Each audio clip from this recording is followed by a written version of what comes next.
You are watching Macro TV, and we are busy with Chapter 4 in Study Unit 2. In Chapter 3, we describe the ISLM model as a summary of the basic economic relationships between the real and the monetary sectors. Now we are adding the foreign sector to our model, and we talk about the BP curve, or the balance of payments curve. Now, the BP curve shows the balance of payment position and the adjustment process that incorporates the balance of payments into your ISLM model. Now, in the open economy, there are a few things to keep in mind about the IS curve. Now, we've already derived the IS curve, and we know that it includes exports and imports.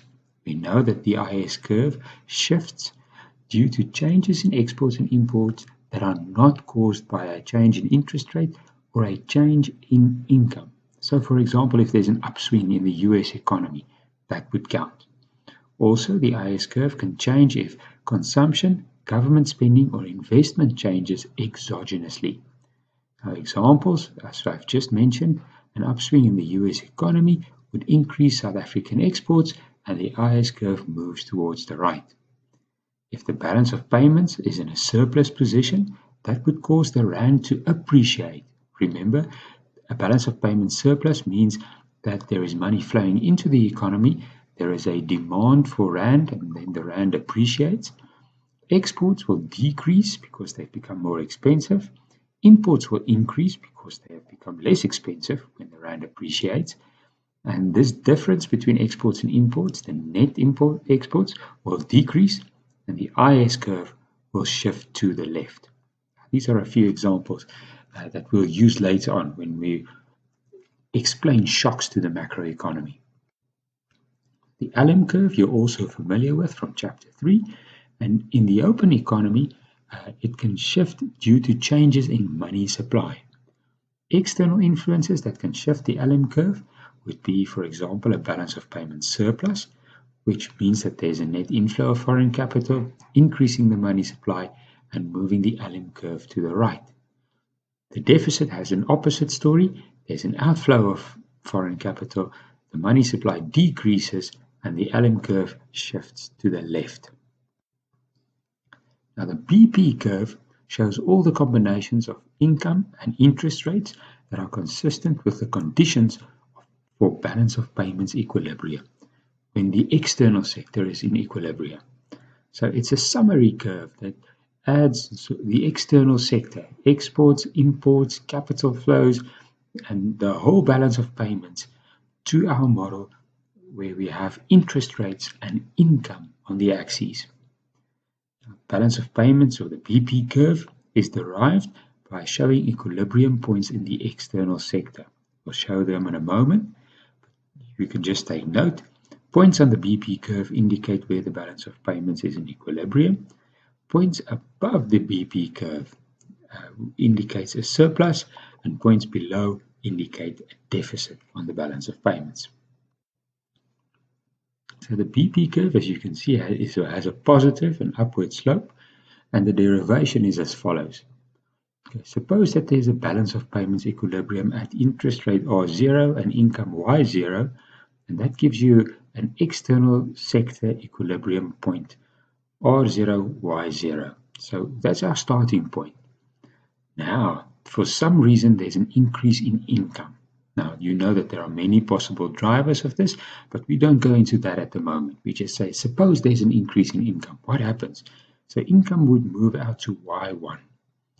Now, at the original interest rate R0, this increase in income means that imports will increase and the net exports will decrease, causing a current account deficit, and in the same sense, a balance of payments deficit. Now, to re-establish the balance of payments equilibrium, the interest rate should increase. That attracts foreign capital and creates a financial account surplus to balance that deficit on the current account, bringing the balance of payments back into equilibrium. That would then be at the second point where you have an income level of Y1 and an interest rate level of R1. So that's where the positive relationship between interest rates and income with respect to the external sector comes from. If you connect these 2 points, it gives you the BP curve. The slope of the BP curve simply says that higher levels of income require higher rates of interest to establish a balance of payments equilibrium. How steep is this curve? It depends on how responsive imports are to changes in income. So if income increases, we know that imports also increase, but by how much? And it also depends on how responsive foreign capital flows are to domestic interest rates. If domestic interest rates change, by how much does foreign capital flow change?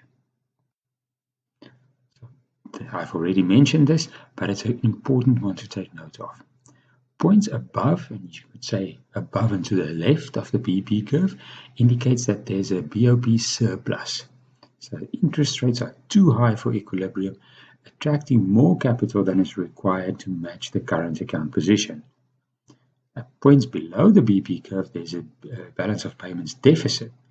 In other words, at those points, interest rates are too low for an equilibrium, and not sufficient capital inflows are attracted to match the current account position.